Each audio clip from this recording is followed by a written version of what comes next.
So what I get from all of these roles I've been, I'm able to deal with multiple stakeholders from different industries. They have opened up a lot of segments on behaviors, leadership traits along the way, right? And I'm currently pursuing a doctorate in my organizational behavior management, where I could get all these sense of organizational attributes, blockers, and management methods. So this is about me, right? Now, let's drill further. Right. Now, everyone can see the screen. I hope everyone knows about Gartner. Gartner are some of the leading consulting firm that deals with market analysis, surveys on practices in IT and businesses.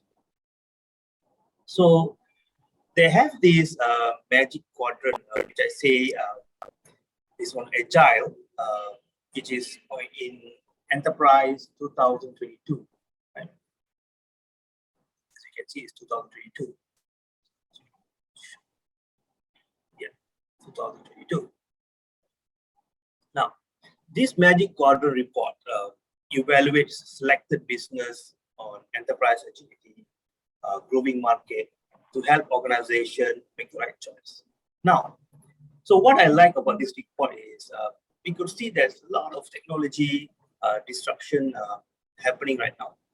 We could see the global pandemic, even climate change, giving agile adoption a tough challenge. Right? And with this report, I also can see that enterprise agile is a growing practice in some organizations, trying to strike the balance of their existing policies, the system management in driving those transformations. And on top of it, leaders are the key transformational figures, I would say, to steer that excitement, adapting the culture of Agile, delivering across the entire organization, right? So organization should have the coordination, the willingness to transform in which those very tightly regulated organizations, especially, that is really a key challenge for those type of organizations. But if the organization have a clear, a shared common understanding of business vision and mission towards Agile, then it would be a seamless transformation. So this is why I'm sharing this report. This is a good report for all of us to look at. Now, moving forward. Now, before we move further into how we transform the business, let me briefly touch base who we are. We are Petroleum National Berhad, commonly known as Petronas. We are a Malaysian oil and gas company, right? And we have established since 1974 and ventured a lot of energy, oil and gas, and so many other business segments we have ventured. So in this era, what's happening with Petronas is we are currently facing the most challenging period in the company's history. As you can see, be part of maybe some part of you have seen the changes happening around, right? We have a lot of changes. It's like a Gregorian new calendar before COVID pandemic and after COVID pandemic, right? Something like that.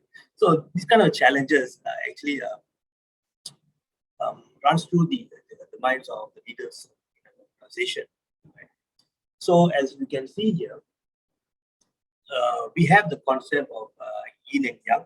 Some of you might know the concept of yin and yang. Right? So we use that concept of yin and yang where we call it as performing business and transforming the business, which is running and transforming. Now, transforming business is what Petronas are currently striving forward. we are trying to capture some opportunities to grow in those non-traditional areas. So this is a very interesting area for us from oil and gas perspective. And of course, there are some questions posted around some of the stakeholders, the businesses working with us, asking why we Petronas, right? A Malaysian oil-based company, a Fortune 500 company, running an oil and energy, adopting Agile, right? Why?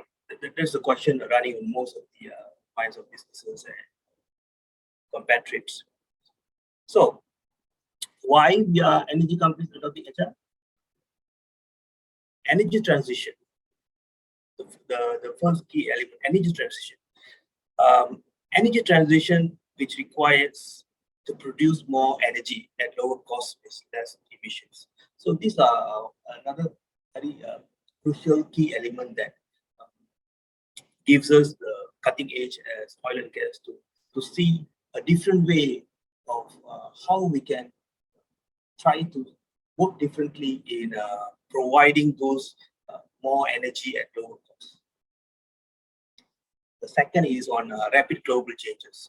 As I mentioned earlier, with global population, of course, is increasing, and the energy demand post-COVID-19 will not only recover, but also increase. That's one of the key areas that we need to look into. The demand will increase. And at the same time, the world is demanding a cleaner energy. So oil and gas, as we must supply this energy with less emissions. So this is a very challenging kind of segment that we are trying to see how we can do that. So that's another reason why we're trying to adopt Agile. Right. And the third one on market volatility.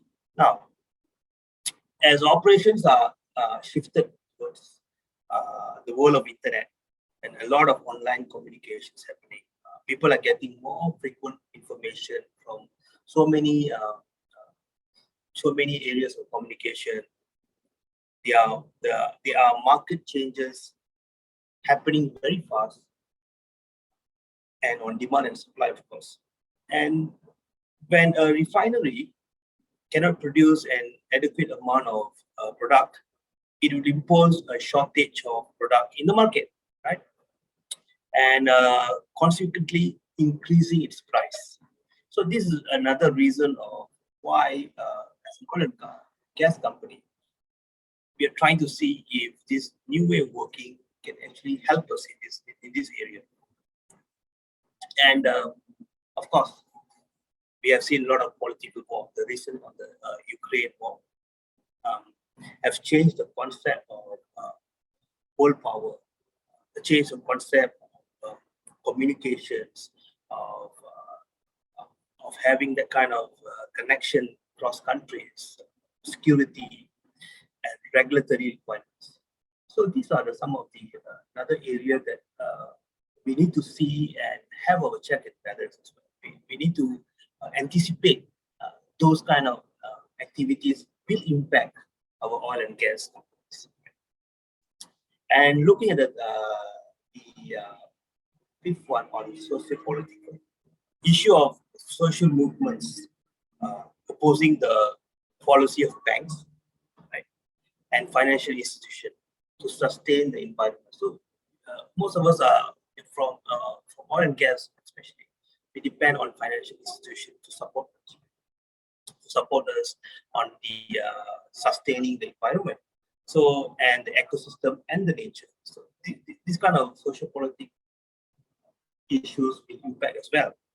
Many social movements, mobilizations are set up to protest the carbon emissions. I think you can, most of us maybe in Europe or the US, you can see there's a lot of protests happening in some areas where try to protest the carbon emissions and the pollutants, right, resulting from the consumption of fossil fuel energy worldwide. So majorly in EU and Japan, of course. But of course, there are some other countries trying to avert such as China, India, and US. Prabhat, my apologies. Could you get closer to the microphone? Sometimes we lose you when you lower Yeah, your voice. Okay, thank you. yeah, okay, all right. Can you hear me now? Yeah, a little Okay, better. Yeah. all right, awesome. And the last one is we are talking on the socio-economic. Right? The currency fluctuations of USD uh, have resulted for us as an oil and gas company to be very cautious in our handling of business. So this COVID-19 pandemic and its effect on lowering the demand has actually delayed the positive effect of all the good work the oil and gas have done over the time. So the global pandemic has actually shifted our realities, priorities, and also disrupted our core business. So as we know that this is what's trying to seek us as an oil and gas company to adopt a new ways of working. Now, let me take you further. So all of you can have that kind of comparative segments on what kind of challenges oil and gas are facing, transforming with other industries. I think this is a very important thing that we need to compare ourselves from oil and gas company to other industries. What are the challenges for us to transform into Agile? Right now, one of the most important challenges, of course, before we talk about ecosystem, is reaching the net zero emissions by 2050, which is possible, but all of us have to do the part. Right? And the ecosystem itself that hinders idea generation, innovations, and we must act now or risk losing on prospects that can bring more value to the organizations. Right? So the mechanism of people, the tools, legal requirements, regulatory, all these disruptions actually one of the key challenges that oil and gas facing comparing to other industries as well. And in oil and gas, we need to unlearn the old ways. Right? There's a lot of conventional things happening in oil and gas. There is a huge traditional working methods happening in some areas of some business units, in some areas of technology within the oil and gas itself. So this is something that key challenge that we need to face to identify. And there is a lot of dependency as well across. And next, on organizational trends, right? Industries workforce and our employees are wary of their psychological problems. When you work in oil and gas, there's a lot of psychology problems happening, a lot of emotions across employees. So the employees require the skills, particular sets of mindset programs, proper and adequate education, training. So all these are challenges in terms of workforce for petroleum industry. So we need to seek the right balance of, as I said, the right balance of talent management. And the next item on risk adverse. So comparing to the other industries, of course, there is some risk management of industry, but in here, our risk policy, our risk appetite is not that much of impact in oil and gas. There is a reluctancy from oil and gas to bring something new into the organization, because the investment in this industry is strategic and it requires massive funding, right? Massive funding, and it's from both public and of course the private sectors, internationally and domestically. So this is another huge challenge we are facing as oil and gas. In terms of processes, of course, definitely we have a lot of supply chain processes, regulations, approval systems, different entities. If you're working in oil and gas, you will have a lot of business entities different subsidiaries across. So different entities having different kind of processes, the HR, the human resource, the finance, the embodiment of both, um, having issues, right? Try to correlate the entities. So this is another connection. I would say connection of unity of transformation is not there yet. That's another key challenges. Right. And on corporate social responsibility, this challenge actually includes relations with various stakeholders, health and safety. We were working in oil and gas. Health and safety concerns are a primary concern. So whenever we are looking into new ways of working, we need to adapt this primary concern, because there's a lot of human rights, employee rights, stakeholder rights, environmental protection, community relations, transparency. All these protections, all these will coexist together. So we need to strike the right balance to get employees, to get the organization on track to transform. And this is something very critical, as most of you might have witnessed across many accidents, unfortunate events in oil refinery. So there's some act of, I would say, pessimistic in terms of transformation. So we need to tackle that. We need to bring back the confidence of our employees working in oil and gas to be part of this transformation, right? And the last part of engineering aspect. So when you talk about oil and gas, you're talking about engineering, you're talking about chemical. And the oil and gas, as I said, are very technical, the engineering oriented, and most of the agile, as all of you might have known, suits mainly on software development. And the shift in engineering itself, practicing agile, is another key challenge that oil industry is facing. So we need to bring that value from the mindset of agile only applies in software development. It's not going to make any kind of significant value to the engineering. So we need to change that mindset, right? And this is where the lot of innovation, a lot of digitalization is coming in. The task nowadays is very, it's a necessity actually to make the petroleum industry more agile and quick. Many countries, even OPEC countries, don't have this kind of progression yet in terms of engineering aspect in the industry. So this is something that we need to look into it. So, right. So this is where, as an overall, from an oil and gas industry, we got the idea. Let's do something. Let's take our brave foot forward. Let's try to make some changes and transform the lives more transparent, allowing more creativity, idea acceleration along the way. So this is where the idea of having adaptation of agile enterprise comes into picture. Right? Now, so as everyone can see here, my screen talking about for Petronas. Being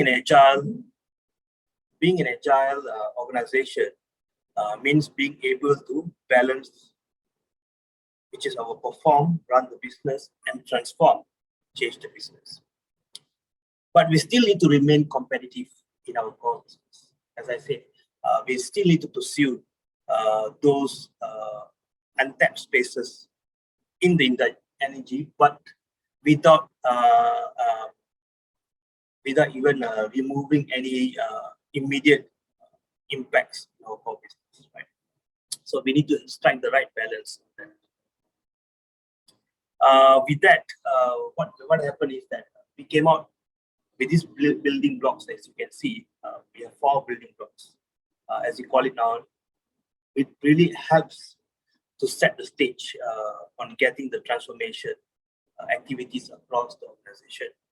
Pulling everyone, we try to pull everyone in, getting them to participate, and of course, anticipate the positive changes that knocking on doors. This is where we identify the key imperatives, as you can see, to be an agile organization. The first one on prioritization. Now, as I said earlier, from my experience, I was more focused on financial background. I have a lot of experience in dealing with those in financial backgrounds. So, from my experience, when we look into these agile enterprise building blocks in terms of prioritization, in financial institution, adopting agile, the business vision, the mission is top down. Right? We talk about top down, and the masses can easily access the information. That's how we do it. But in oil and gas, we intend to touch on each segmentation. We have different segmentation: engineering, business, technical, chemical. So we need to start check and balance and what we prioritize and what are the dependency of this prioritization. So we need to have the kind of strategic topics, as I say, to accelerate driving outcomes. So that's where there's another the key building blocks. So how are we going to do that in terms of prioritization? We need to have the kind of strategic topics that we can discuss. So we have some kind of idea acceleration. Okay, let's start talking. Let's get the right people to come in talking about it, right? And then, of course, another important item, which is the agile leaders. The change must start now. I think most of you have known about Lego, which personally I love what Lego they have done over the years, because their leadership have come in and transformed into new ways of working. Lego, a building blocks company, right? So, of course, leaders set the space, right? Leaders guide us. Also, for oil and gas, we need to start from the top. From the top, building leaders who are equipped with the understanding of their job. So that's another building block skill. The third one, in terms of teams. Right? So we need to mobilize teams. So when you talk about teams, the first thing comes into your mind is about skills. So we need to get that skills, the agile skills to the team. Skills like Scrum, business agility, the exposure, the awareness must be there. We need to have the team to start small. Right? Start small, bring small success. So this transformation team, from project team to the agile team, from dependent to a self-organized team. So the team must be equipped with the right capabilities, the mindset as well, and of course, the most important, given the support. So that's where this building blocks coming in. And the last one on operating model, right? In some of the banks I've worked for, we have an operating model like OKR. I'm not sure whether most of you have heard about it. OKR. We call it objective key results. So we term the vision from objective key results. So that's how we term our operating model. Now, so we need such operating model that is agile and flexible in oil and gas to cater for the needs of the organization, right? So this is where the benchmarking element can help. So this is another building blocks. These are the 4 building blocks we actually put on top of our agile transformation. This will guide us to plan our agile transformation. And hope that's pretty much brings the flavor that how we mold into agile enterprise, our oil and gas company, to cultivate the right makeshift organization transformation. Right? Now, with that, moving on. Now, definitely, now in our mind, there would be questions. Right? So, what we have done so far in our Agile enterprise transformation, as I've shown you earlier, we have those 4 building blocks, right? Now, those 4 building blocks is our guiding principles. So, with those guiding principles, we tap into each of the segments from the leaders, guiding of the awareness program we have, from our capability sections, from our cultivating the culture itself. Right? So all these come into picture, and this is where we try to focus, right? We try to focus. Well, I would say that our journey is still a long way to go, yeah. But definitely we have done some significant, open up some eyes for everyone to see, guys, we are transforming and we are in the right track. So as we can see, from methodology focused towards the Agile enterprise. So we have, from the building blocks, we have actually streamlined into Agile practices, methodologies. We have given the Agile mindset and behavior, we cultivate a culture, then we scale the Agile, right? This is a very mindful thing that we did, which till now, till today, we are still transforming. But the thing is, it really helps because we need to understand the business units. We need to understand their old ways of working in engineering or in any kind of business units they're in. So when we talk about Agile transformation in terms of enterprise organization as an organization, right, we need to fit in their shoes. We need to understand their concerns.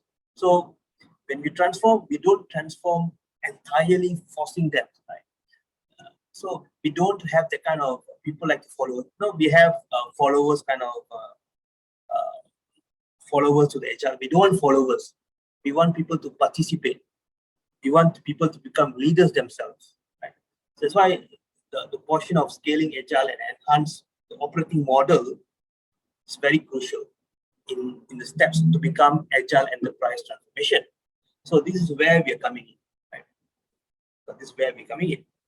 Now, so with that in mind, so what happened is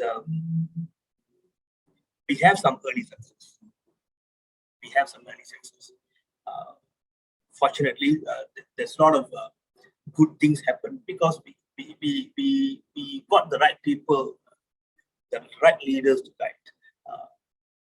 We got the right balance of team working together.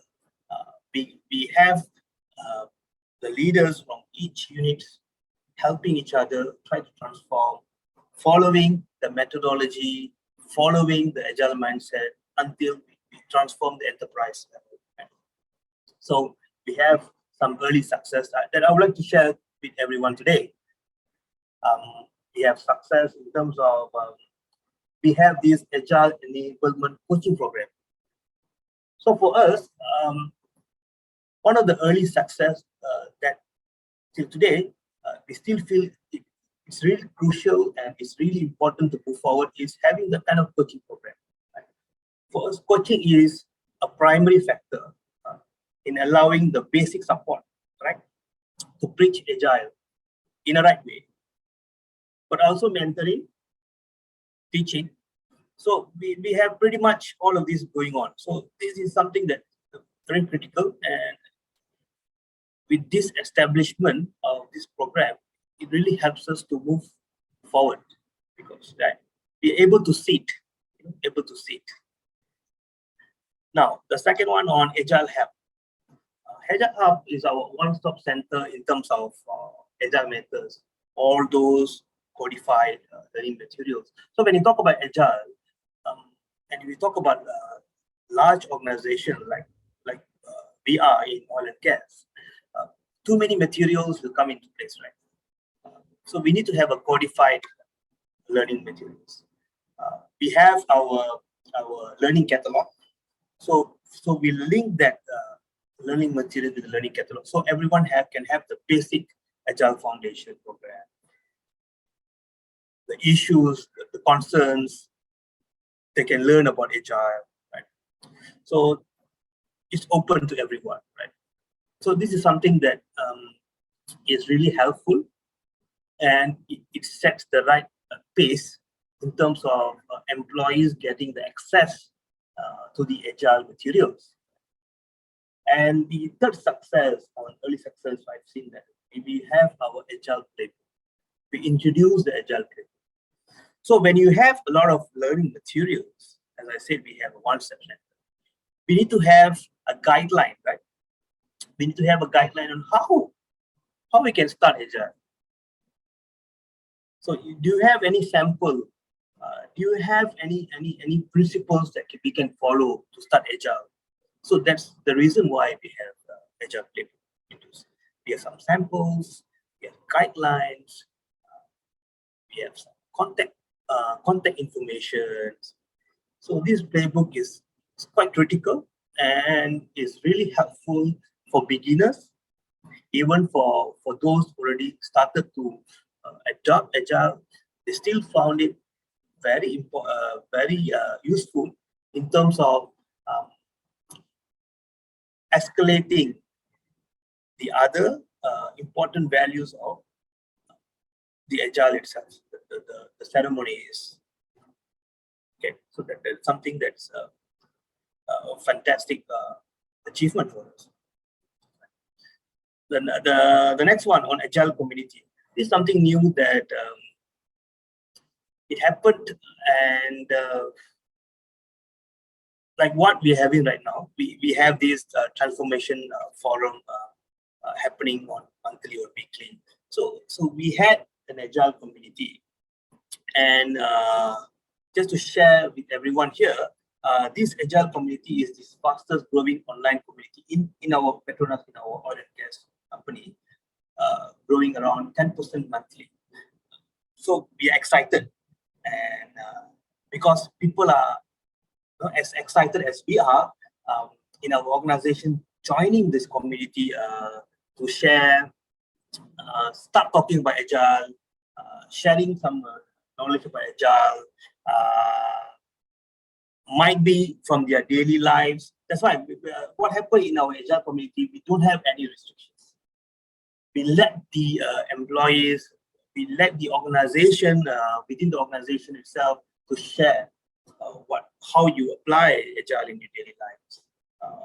What are the projects, issues, or concerns you want to share about Agile? And of course, we also had some kind of mythbusters along the way to keep the energy going. So a lot of myths on Agile, right? Don't do that. This is not the right practice. Or you must follow this kind of activities. So we do that as well, because we need to keep the energy going, and we need to keep that continuous engagement with everyone. That what you're doing right now, you start small. You don't need to worry about having some failures at the beginning. You don't need to be too focused on framework, or too focused on policies. You need to let loose. Try to get that early engagement. Try to get the understanding of why we are doing Agile. So this Agile community is really helpful. Yeah. And the next section of early success we have continuous certified Scrum Masters. Maybe some of you might have asked, why does it mean a success? Okay, for us in oil and gas, when you have continuous certifying Scrum Masters, is ensuring that the talent management is ongoing, and this is something that is really a career aspiration for the other parts of people working in oil and gas. Right? So it is something that looking forward to, other than the oil and gas activities, the oil and gas related careers, or jobs, or any role you're doing. Oh, this is another area I can actually try to portray myself, try to give some kind of value, try to give some kind of contribution. So that's the reason why we have a continuous certifying Scrum Masters. We want to encourage that servant leaders among all the employees, regardless of where your business units are. We want to engage the kind of excitement over there, and we have done some success over there. And with that, definitely we have a lot of multiple projects running in Agile, which actually turns out to be really well, because when you talk about projects running in Agile, since we have coaches, as I mentioned, we have coaches, we have Scrum Masters, so we have the elements to support the projects running in Agile, and it is really helpful because as an enterprise, when you scale up to the enterprise level, it's easy to get those access. Okay, you need coaching, you get the access. You need some support on qualified methods, you get that access. So it's really helpful for us to get that enterprise level connections. And till today, we have over 5,000 people trained in Agile. This is a fantastic achievement. And over 5,000. And when I say trained in Agile, basic foundations, lengthy Agile certifications. So those more towards expert level. So that's happening around. Okay. So, and this have been such an success for us because it gives us a value of what we have done at enterprise level. It gives us that cutting edge that what we have done now is setting the pace for the future. Right? So with that, that's the reason that now let me set you the stage for what's next for Agile Enterprise. Now, so we talk about successes. We talk about what's happened, what we have achieved. So what's next? As I said, the journey is not here yet. The journey wouldn't be stopped. The journey must continue, and we still have a lot of things to achieve. So the one of the first part to achieve is on the capability progression in benchmarking the best in-class practices. So maybe some of you would have questioned this mind. So why we need this? Yes, we need this. As I said, that there's a lot of things happening around us, and we are from oil and gas. As earlier, as I mentioned, comparatively, what are the challenges we face in oil and gas compared to other industries? So this is where we have that capability progression in benchmarking to understand what else we can do. We need to have the right model to change or to keep abreast on how the management shift in our current platform of globalization. So that's the reason why what's next is in terms of Agile Enterprise. As an organization, we're trying to find the best in class practices. Try to see that how we can try to embed that into our organization. Right? And then the next item that we are looking into is the mind shift changes, the awareness program. So we still need to instill that in our employees across, that we have some new ways of working that will help them, not making them afraid of the changes that will cost their career. So a lot of people still have that kind of feelings that, oh, these new ways of working, it would impact my career aspiration. So we need to remove that blockers from them. So we have another mind shift changes activities coming up next in our Agile Enterprise. So and this is a very important program because as more changes happening around the organization as big as us, more I would say more resistance. Yeah, more resistance would be happening. So we need the support of the employees. We need the support of the organizations. So we need to have that mind shift changes. A lot of awareness programs will be in place. There's something new that we're trying to address. So next, and addressing immediate blockers. Now, new ways of working strategy, of course. Combining with this, as I said, the talent management, working with HR, the human resource, we need to align the vision, making sure, very importantly, whatever projects are happening in Agile, whichever self-leaders or servant leaders have portrayed selfless leadership in their Agile journey should be portrayed, right? So the success story should be portrayed across as a communication, as a story to the organization. So we are working on those new ways of working strategy with the HR, human resource, as a talent management. And of course, the other one is on addressing the immediate blockers. Every disruptions that we can see, we need to get the right people, the right mechanics to start. Right? We are working on iterative improvement. Right? Have that kind of sort of continuous retrospective section. So that's what we are working on. So we want to have some kind of a retrospective section that we can address immediate blockers. So those retrospective will be self-run and will be assisted by the leaders as well. So we that's what next for Agile. We try to do that. We're trying to get more engagement leaders or those people to bring out more leadership among the organization level. Try to address immediate blockers. Try to have the empowerment to see whether you can solve those immediate blockers yourself and how you can do that with support. So that's what next for Agile Enterprise. And the last part of the Agile Enterprise, we're trying to see how we can have those professional coaching programs. So this will be a milestone of success we are aiming at, creating that professional coaching program into next level of coaching. We're going to see into the projects. We're going to see in the project. We're going to see in the business units. We're going to see into the entire organization and outside the organization as well.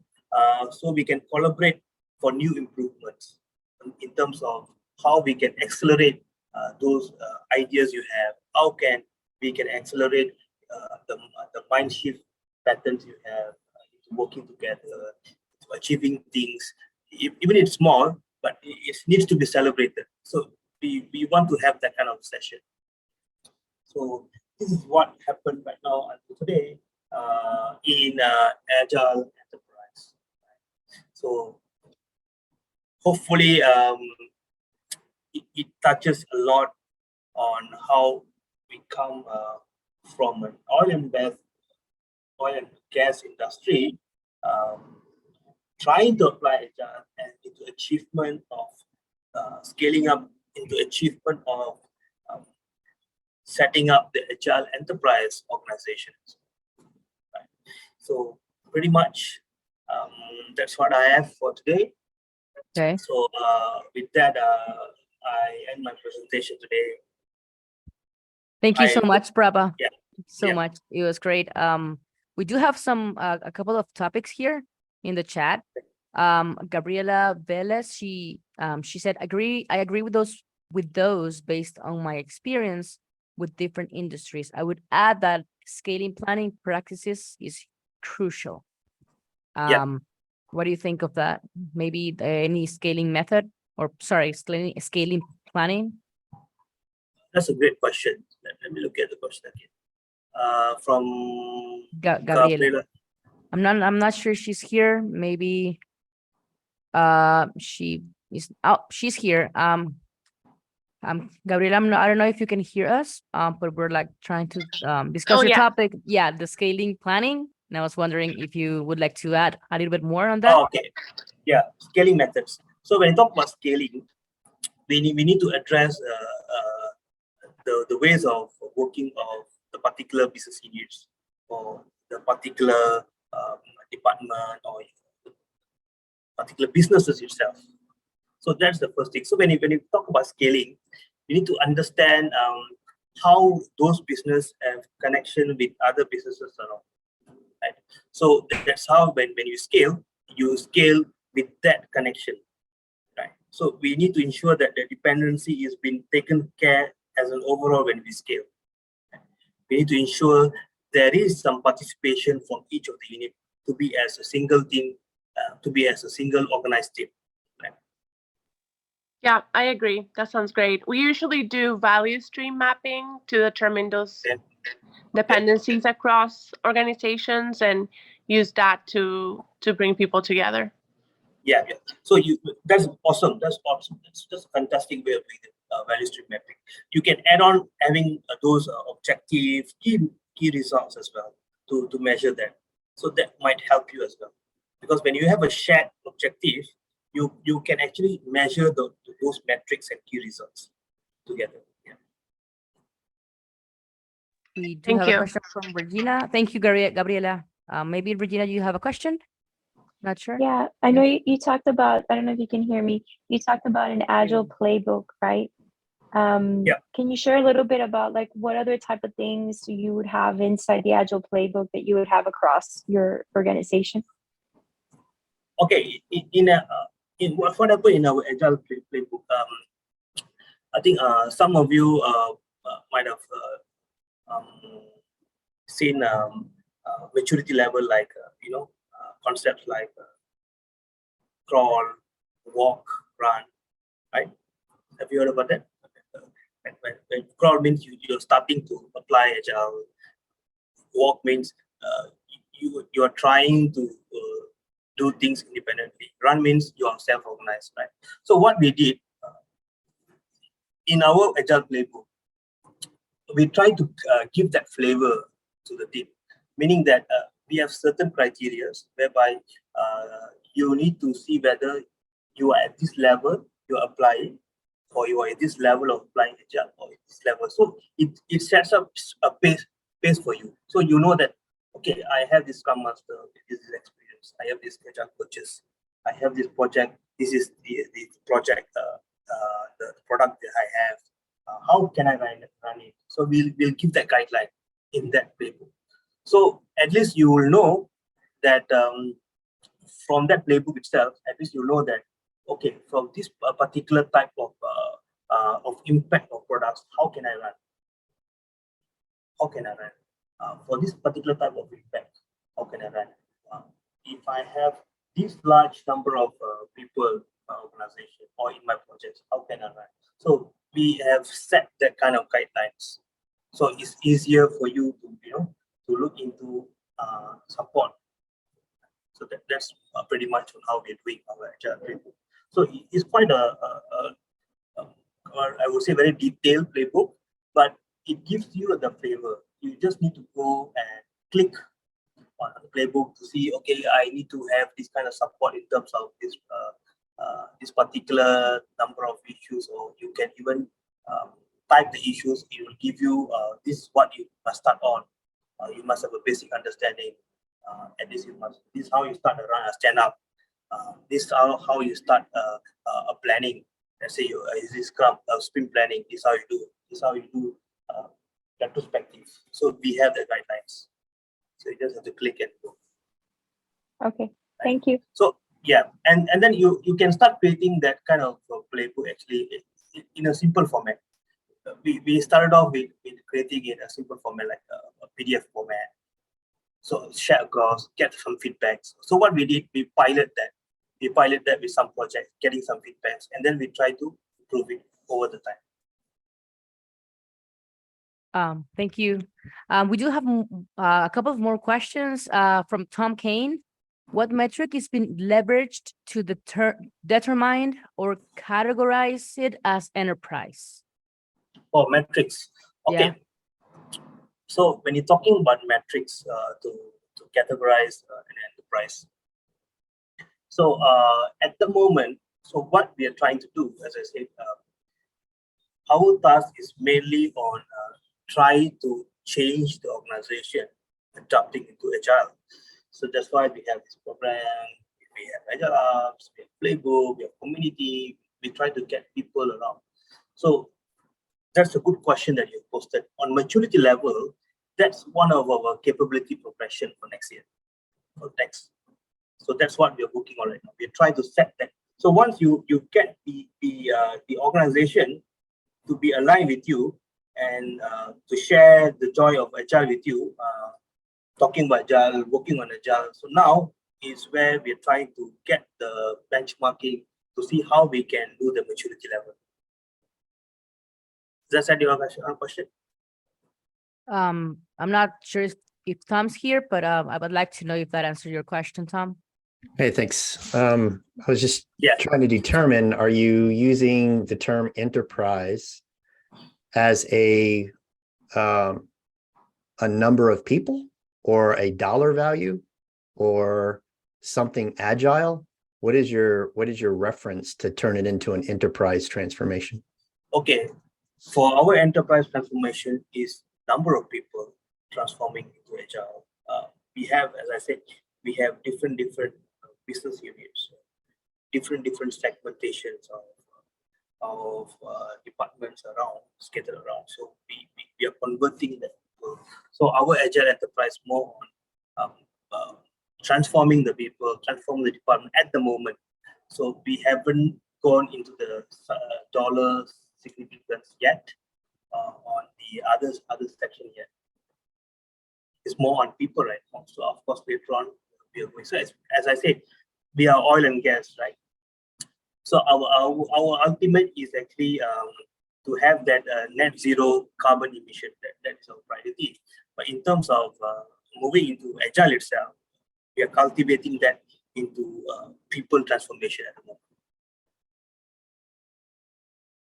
Okay. I don't know if that answers my question. I was just trying to understand when on your slides, when you discuss from a plain Agile to an enterprise environment, what's your gauge or measurement for that? How do I know I've achieved an Agile enterprise versus early success Agile? Okay, so for that kind of levels of benchmarking, so for us, as I said, we are only transforming the people right now. So we don't have very detailed measurement in terms of placing it. So it's more on getting the number of people converted.